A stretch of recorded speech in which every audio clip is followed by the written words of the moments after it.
geceler senin yokluğunu sayıram.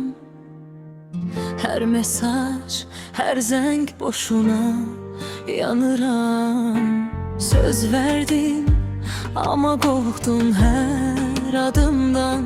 Ben çabaladım, sen dayandın, suskun kaldın.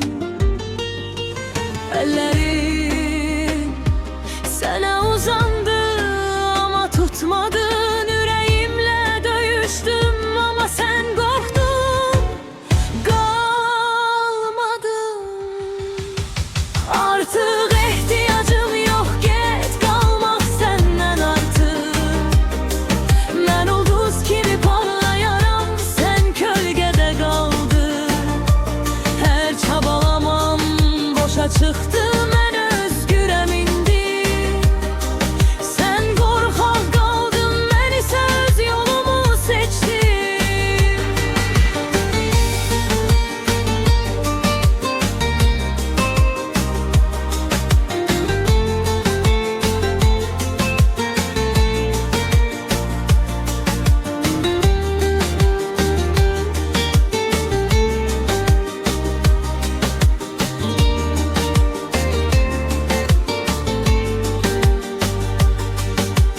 Gözlerim doldu ama senden söz gelmedi.